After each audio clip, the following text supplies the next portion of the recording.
মানে একটা মাথায় লাগলে শেষ হইতো। শত শত পুলিশ ছিল, কোনো নিরাপত্তা নাই, অতগুলো পুলিশ থাকতে আমাদের বাইরের গাড়িতে হামলা করেছে। এই যে আপনারা দেখতে পাচ্ছেন এই গাড়িটা তো হলো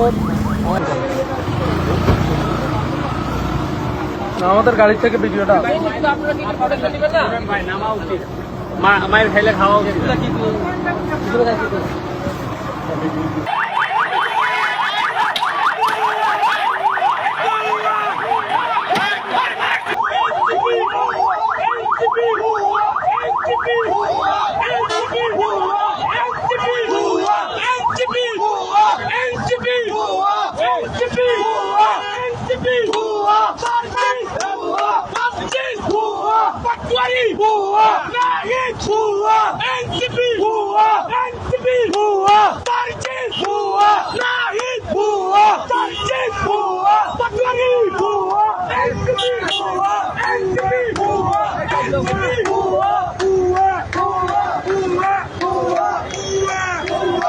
বিএনপি যদি স্বৈরাচারের যে পূর্ববর্তী আমল, যেটা দ্বারা তারাও জুলুমের শিকার, সেটার পুনরাবৃত্তি না করতে চায়, তাহলে ছাত্রদল যেভাবে ধীরে ধীরে সন্ত্রাসী কায়দায় তাদের কার্যক্রম পরিচালনা শুরু করেছে এবং সন্ত্রাসী সংগঠন হওয়ার পথে পা বাড়াচ্ছে, এটাতে জনাব তারেক রহমানকে লাগাম টানতে হবে।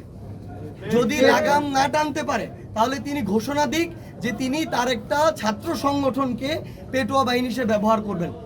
আমরা মনে করি তিনি যদি বেগম খালেদা জিয়ার ওই কথাটা মনে রাখেন যে ছাত্র দলে ছাত্রদেরকে চাই, কোনো টোকাই সন্ত্রাসীকে চাই না, এই কথাটুকু মনে রাখলেই আমরা মনে করি যে এটা বিএনপির জন্য ভালো, বাকি সবার জন্য ভালো।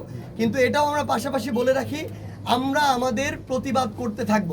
প্রতিবাদের ভাষা এক একজনের এক এক রকম হবে, জনগণ নির্ধারণ করবে জনগণ কোনটা গ্রহণ করবে কোনটা করবে না। প্রশাসন খুব স্বাভাবিকভাবে, আমরা ওই দিনও দেখেছি এবং গতকালকেও দেখেছেন আপনারা, প্রশাসন ছিল এখানে পক্ষপাতমূলক। প্রথমে একটু নীরব দেখছিলাম, পরে দেখলাম পক্ষপাতমূলক হয়ে গেল। এমপির কথা অনুযায়ী প্রশাসন সিদ্ধান্ত নেয়, সরকারের কথা অনুযায়ী প্রশাসন সিদ্ধান্ত নেয়। আপনারা গতকালকে দেখেছেন যখন সর্বশেষ একটা মামলা দায়েরের জন্য আমার পার্টির আহ্বায়ক এবং দক্ষিণাঞ্চলের মুখ্য সংগঠক হাসনাত আবদুল্লাহরা একটা পুলিশ ফাঁড়িতে যায়, সেখানে আমাদেরকে, আমরা হয়তো সেখানে 100 জন ছিলাম, আমাদেরকে বাধা দেওয়ার জন্য পুলিশের বিভিন্ন ফোর্সের 500 জন ছিল। আমাদেরকে তারা বাধা দিয়েছে, আমাদের 5 জনের একটা প্রতিনিধি দল গিয়েছে, কিন্তু তার সামনে দাঁড়িয়ে ছাত্র দলের গুন্ডারা, সন্ত্রাসীরা যারা রক্তাক্ত করেছে আমাদেরকে, আমাদের ভাইয়ের চোখ কেড়ে নিয়েছে, তারা যে মানে টোকাইয়ের মতো স্লোগান দিচ্ছিল, যেই ভাষায়, নোংরা ভাষাগুলোতে আপনারা দেখেছেন, তাদেরকে প্রতিহত কিন্তু করে নাই, তাদেরকে বাধা পর্যন্ত দেয় নাই। অথচ আমরা শুধু একটা মামলা করতে যাচ্ছিলাম, আমাদেরকে বাধা দেওয়া হয়েছে। তাহলে দেখেন প্রশাসন কাদের পক্ষে কাজ করছে। আমরা প্রশাসনকে আহ্বান করি, দয়া করে আপনারা আপনাদের পেশাদারিত্বটা আর বিক্রি করে দিয়েন না। যদি এটা করেন, হয়তো এমন হবে আগামীতে বাংলাদেশ পুলিশ নামক এই প্রতিষ্ঠানটা বাংলাদেশে আর থাকবেই না, মানুষের সামনে কোনোদিন মাথা উঁচু করে দাঁড়াতে পারবে না।